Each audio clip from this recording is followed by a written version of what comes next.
I am 86 years old, and there is still one night I cannot explain. Not because I don't remember it, I remember every detail. The smell of rain on concrete, the sound of a door that wouldn't stop creaking, the look on a boy's face when he realized I'd called someone he didn't want me to call. I remember all of it, but I still don't know if what I did was right. It was October 1966, Oakland, California. I had been teaching in my school on Broadway Street for almost 2 years by then. We called it the Junfan Gung Fu Institute. Small place, wooden floors, a heavy bag in the corner that had been punched so many times it had a permanent lean to the left. I was there late that night, much later than usual. My back had been bothering me for weeks. A dull ache that radiated from somewhere deep, like something was pressing on a nerve. I had been ignoring it, the way I ignored most things that tried to slow me down. That was a mistake. I would pay for it years later in a way I never imagined. But that night, the pain was just a background noise. I was sitting on the floor near the front door, stretching slowly in the dark, when I heard something outside. A sound that didn't fit, not footsteps, not traffic, something softer. I opened the door. There was a boy sitting in the doorway, pressed against the frame like he was trying to disappear into it. He looked maybe 14, possibly younger. He was wearing a green jacket that was too thin for October, and his shoes were wet through. He had a backpack with him, old canvas, the kind with a broken zipper held closed by a safety pin. He looked up at me and immediately looked away. "I wasn't doing anything," he said. I didn't say a word. I just looked at him for a moment, and then I stepped back and left the door open. After about 30 seconds, he came inside. I made him sit on the bench near the window. I went to the back and found a towel and a dry sweater of mine, far too big for him. I made tea on the small burner I kept near my desk. Cheap green tea, the kind that tasted like grass, but it was hot. I gave it to him without asking if he wanted it. He wrapped both hands around the cup and stared down at it. I sat across from him on a wooden stool and waited. His name was Marcus. He didn't tell me that for almost 20 minutes. We sat in near silence. I could hear the rain outside, soft and persistent. I could hear him breathing. I didn't push.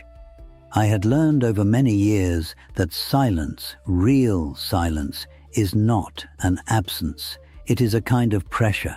If you hold it long enough, the other person fills it. Marcus filled it.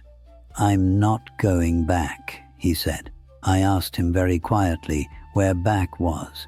He told me he lived with his aunt in Emeryville. He said it the way someone says the name of a place they hate. Flat, almost, without sound, like he was trying not to give it weight. I asked him what had happened. He said nothing had happened. He said everything was fine, that he just needed a place to stay for a while. Maybe a few days, maybe longer. He said this while looking at the floor. I didn't call anyone that night. I gave him the sweater. I let him sleep on the bench with a blanket I kept folded in the back room. I stayed at my desk until almost 3 a.m, reading, watching him through the open doorway. He slept immediately, deeply, the way only someone who hasn't slept properly in days can sleep. I sat there thinking about something I could not identify yet. A feeling just below the surface of my thoughts, like something moving in dark water. In the morning, I made rice from a small pot I kept in the back. Marcus woke up disoriented. For a moment, he didn't know where he was. Then his eyes found me, and something in him relaxed, just slightly, just enough. We ate together. I asked him simple questions. Where did he go to school? What he liked? What he was good at? He said he was good at nothing. He said it without bitterness, without seeking comfort, just as a statement of fact, the way you'd say you're bad at math. I studied his face when he said it. He had the eyes of someone who had heard that sentence about himself enough times that he now believed it completely. I asked him about his mother. It was a reflex. I almost didn't ask it. Something made me. He stopped eating. A long pause. He said, "She's fine. She's in Sacramento. We don't really talk." He said it too quickly, too smoothly. The way you say something you have rehearsed. I nodded slowly and didn't push. But I had noticed. Around 10 o'clock, his aunt called the school. I had found a number in the address book Marcus had in his backpack.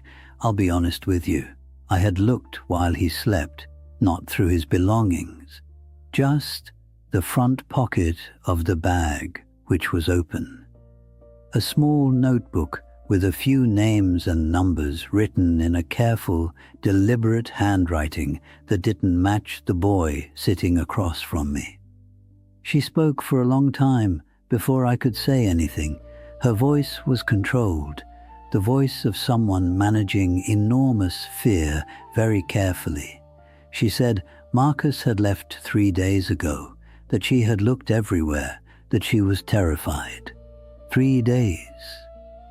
He had told me he just needed a few nights. I told her he was here, that he was safe, that I would have him call her.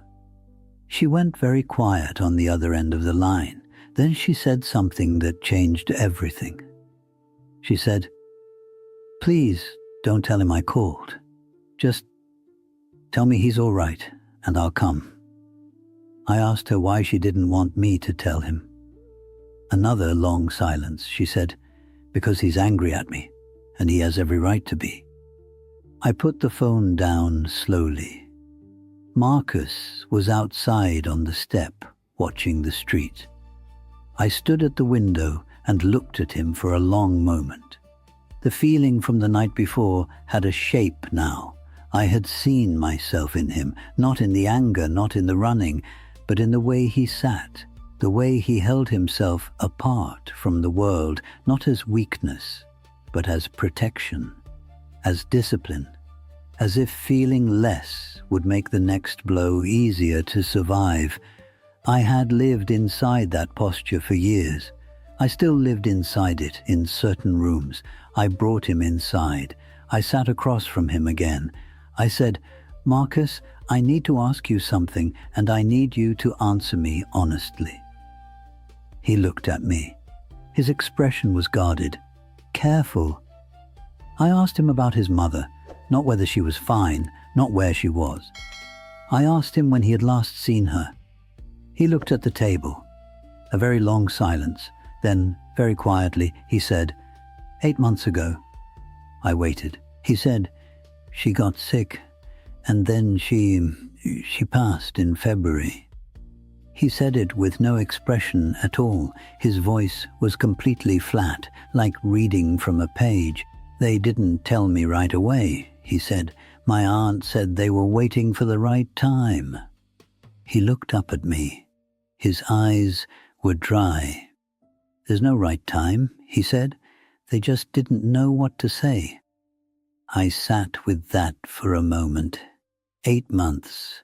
This boy had been carrying this for 8 months, and the woman who loved him enough to protect him from the worst news of his life had accidentally left him to carry it in a silence no one was helping him break. I thought about my own father, Lee Hoi Chuen, a man who was funny and warm on stage and complicated at home. A man who brought me to America when I was 18 and then never quite knew how to talk to me again. I used to tell myself that the distance between us was his failure, his inability, his lack. I was sitting across from Marcus, watching him stare at the table, and for the first time in my life I understood something about my father that I had not been willing to understand. He didn't know what to say. That was all. He simply didn't know. And so he said nothing, and the silence became a wall. His aunt arrived 45 minutes later. She was a small woman, maybe 45, with the particular exhaustion of someone who has been awake for 3 days. She stopped in the doorway and looked at Marcus, and he looked at her, and neither of them spoke. I stepped back. What happened next was quiet. There was no dramatic reconciliation, no tears. She sat down beside him at the table, and she said, "I'm sorry, Marcus. I should have told you the day it happened. I should have told you immediately." He didn't respond. She said, "I was afraid." He looked at her then, and I saw his face do something I recognized. That split-second battle between the part that wants to stay closed and the part that cannot. He said, "I know." Just that. I walked to the back of the school and pretended to organize something on a shelf. They left together about an hour later. Marcus stopped in the doorway and turned back. He looked at me. He said, "Thank you for the rice." I said, "Come back sometime." He nodded once, and then he was gone. I never saw Marcus again. I don't know what became of him, whether he finished school, whether he found his way through the grief, whether the silence between him and his aunt eventually became words, and the words became something bearable. I have thought about this, and I have decided it is all right that I don't know. Some encounters are not meant to have conclusions. Some encounters are meant only to be what they are. Two people in a rainy room, one of them holding something too heavy alone, and the other one simply making enough space to set it down. I am 86 years old. I have trained my body to withstand almost anything. I have learned to move through pain, through fear, through failure, through the particular loneliness of a life spent being better than most people at something that ultimately cannot save you. But the thing I remember most from my life is not a technique. It is not a fight I won. It is not a film or a crowd or an achievement of any kind. It is a boy eating rice at a wooden table. It is the sound of rain. It is the 8 months a child spent carrying a death that nobody helped him name. We are always so afraid to say the true thing. We dress it up. We wait for the right time. We tell ourselves we are protecting someone when what we are actually doing is protecting ourselves from the weight of saying it out loud. The right time is always now, even when now is painful. Even when now is imperfect, even when you don't know what comes after.